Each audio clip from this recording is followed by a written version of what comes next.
welcome back to my channel. My name is Amy. I have another book haul for y'all today. A little bit different from my last book haul. Definitely no thrillers or spooky books today, but I do have some cozy mysteries I want to share with y'all and some male romances. I'll start with the cozy mysteries because I've really been wanting to kind of get back into cozy mysteries. I haven't really read them in a while, and I was really, I don't know, I had the feeling for a cozy mystery. So I picked up one of the new releases from a cozy mystery that I've been loving for over the years. And then I picked up a new cozy mystery that I wanted to try because I've heard good things about this little series over the years. But first, this is the next one in the Coffee House Mystery by Cleo Coyle. This is Brood Awakening. I don't know what number this is. There are so many.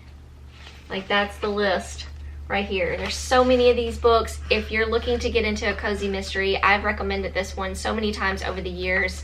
It is such a good one. And I love in the back of the book, there are recipes that were used in the book. We follow Claire. She is a single mother who owns a coffee house, and she lives above the coffee house. She is like a coffee concierge. She also is a very good cook, apparently. So we get her recipes and her coffee recipes in the back of the book, which I love. I've never actually done a recipe.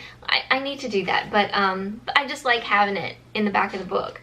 But anyway, let's see what number this one is. This is number 18. So this is Brood Awakening in the series. I don't really remember where we left off with Claire. I may have to go back and see what's happening in her life.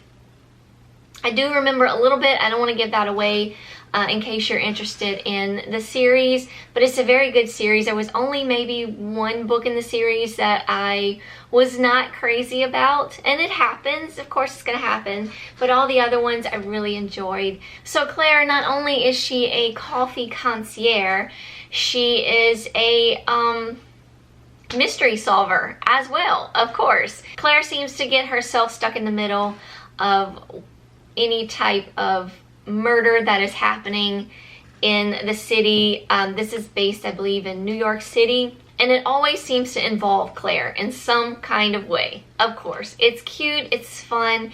If you love coffee, this will be a great cozy mystery for you.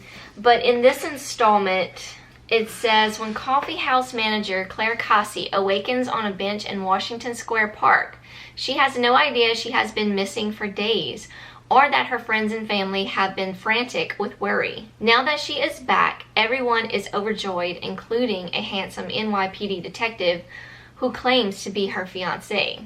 But to Mike Quinn's crushing distress, Claire does not remember him or much of anything about the last 15 years of her life. Oh, that sounds really good. I'm super excited about this one. I love a good, like, memory loss kind of book, and I can't wait to see I can't wait to read about Claire and what happened to her. But I may have to go back a little bit and just see what the last book was about. I kind of remember it a little bit, but may scan some pages and just refresh my memory.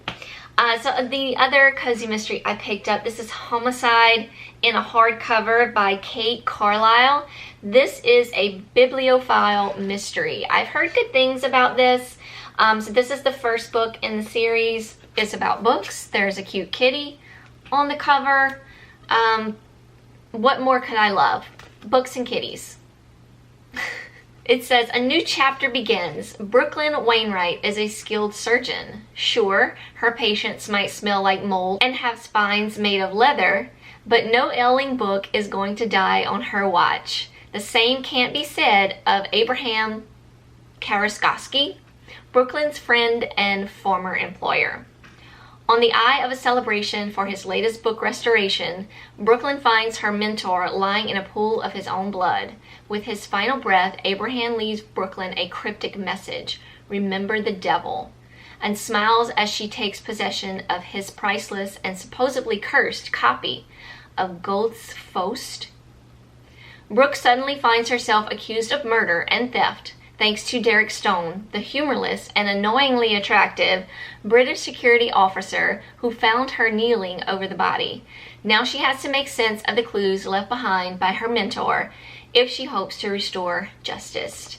This is the first in the Bibliophile Mystery series. So I'm excited to start a new series. There's also, I think, a teacup series or a tea series, maybe by the same author, that I've heard good things about as well.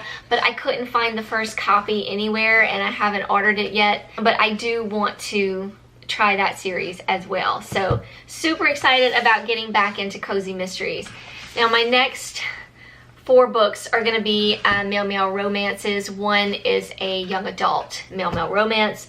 I'll start off with this one. This is Burn Zone by Annabeth Albert. This is a new series she started. I believe she started this one just in 2020. Yeah. There's 3 books already, so I'm a little behind. This is the first one in the series. Annabeth Albert is one of my favorite male romance authors, but she does do a lot of series. If you're not into series, you know, series are, I guess, a thing of preference, especially in male romances. But she has written one of my favorite series. It's the Out of Uniform series. Yes, Out of Uniform series, and the first book is called Off Base. I probably mentioned it before. It's a very good series. Loved all the characters. The characters all kind of link together, so I recommend reading them in order, but I think you can still get it, the story, without having to read all of them. You just really won't know a lot about the other characters in the book. But anyway, Burn Zone by Annabeth Albert. It says, smoke jumper Lincoln Reed is speechless to see Jacob Hartman among his squad's new recruits. Link had promised his late best friend he'd stay away from his little brother, and yet here Jacob is, and almost instantly the same temptation Link had always felt around him is causing way too many problems. Jacob gets everyone's concerns, but he's waited years for his shot at joining the elite smoke jumping team, hoping to honor his brother's memory. He's ready to tackle any challenge Link throws his way and senses the chemistry between them. Chemistry Link insists on ignoring is still alive and kicking. This time, Jacob's determined to get what he wants. Close quarters and high stakes make it difficult for Link to keep his resolve. Never mind do so while also making sure the rookie's safe. But the closer they get, the more Link's plan to leave at the end of the season risk him breaking another promise, the one his heart wants to make to Jacob. So cute. Can't wait to get into it. Super excited. This one I ran across on Amazon for during Prime Day. It was buy 3 books for the price of 2. So basically, buy 2 books, get 1 free. But as I was going through the list of all the like genres, I clicked on LGBTQ, of course, to see what they had available, anything I would be interested in. There was a couple of them actually, but this one just kind of caught me. I loved the synopsis. It sounded, I don't know, just kind of cheesy and dirty, and for some reason it appealed to me. I don't know what that says about me, but anyway, this is Dirty Laundry by Heidi Cullinan. I've never read anything by this author, so I'm super excited. This is also in a series, although it's not the first one. This is a Tucker Springs novel. This is, I believe, the 3rd in the series, but it says it could be read standalone, so I went ahead and I got it. So it says, sometimes you have to get dirty to come clean. When muscle-bound Denver Rogers effortlessly dispatches the frat boy's harassing grad student Adam Ellery at the Tucker Springs laundromat, Adam's thank you turns into impromptu sex over the laundry table. The problem comes when they exchange numbers. What if Adam wants to meet again and discovers Denver is a high school dropout with a learning disability who works as a bouncer at a local gay bar? Or what if Denver calls Adam only to learn while he might be brilliant in the lab, outside of it he has crippling social anxiety and obsessive compulsive disorder? Either way, neither of them can shake the memory of their laundromat encounter. Despite their fears of what the other might think, they can only remember how good the other one feels. The more they get together, the kinkier things become. They're both a little bent, but in just the right ways. Maybe the secret is staying together isn't to keep things clean and proper. Maybe it's best to keep their laundry just a little bit dirty. It sounded cheesy and dirty, and I was all about it, so I'm gonna read it. And then one that's been on my TBR list to buy for, maybe I should say to buy list, or yeah, TBL, I don't know. Anyway, this is Boyfriend Material by Alexis Hall. It kind of gave me red, white, and royal blue vibes, and this is also a new to me author. I know this is a fake boyfriend kind of thing. I believe it has to do with, I don't know. I really don't know. Let's see what it says. It says, wanted. One fake boyfriend, practically perfect in every way. Luke O'Donnell is famous. His rock star parents split when he was young, and the father he's never met spent the next 20 years cruising in and out of rehab. Now that his dad's making a comeback, Luke's back in the public eye. And one compromising photo is enough to ruin everything. To clean up his image, Luke has to find a nice, normal relationship, and Oliver Blackwood is as nice and normal as they come. He's a barista and an ethical vegetarian, and he's never inspired a moment of scandal in his life. In other words, perfect boyfriend material. Unfortunately, apart from being gay, single, and really in need of a date for a big event, Luke and Oliver have nothing in common. So they strike a deal to be publicly friendly, fake, boyfriends until the dust has settled.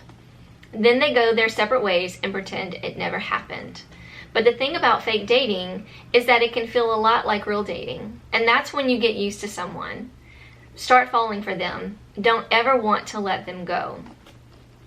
So yeah, a fake boyfriend kind of relationship with a famous son, a famous rock star's son, to kind of keep him out of the, or looking bad in the public eye, I guess. So this ought to be fun. I'm about it. I'm ready.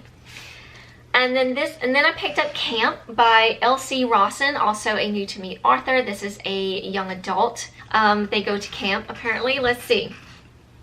Hudson gives me something I don't really get from anywhere else. He makes me feel special. 16-year-old Randy Kappelhoff loves spending the summer at Camp Outland, a camp for queer teens.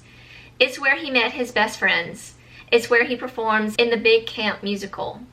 And it's where he fell for Hudson Aronson Lim, who barely knows he exists. Hudson is a masculine gay boy who is attracted to other masculine gay boys. And Randy is decidedly not masculine. Still, he wants Hudson to be his boyfriend, and this year is going to be different. Randy returns to camp as Dale, masculine and looking for love. Even if it means giving up show tunes, nail polish, and his unicorn bed sheets, he's determined to get Hudson to fall for him. But as he and Hudson grow closer, Randy has to ask himself how much he is willing to change for love. And is it really love anyway if Hudson doesn't know who Randy truly is? That sounds super cute. I love a good YA coming of age kind of story. Getting to know themselves and falling in love and realizing that love can mean so many different things. And what do you want to do for love? Kind of thing. Really cute. I'm excited to read this one. So that is all I have for y'all in this little haul today. So as always, thank y'all so much for watching. I'll link all these books down below if you want to check them out for yourself. Of course, if you have any recommendations for me, put them down below. I'd love to check them out. Hope y'all are all doing well out there, staying safe, all those good things. Hugs from me all around, and I will see y'all in my next video. Bye, y'all.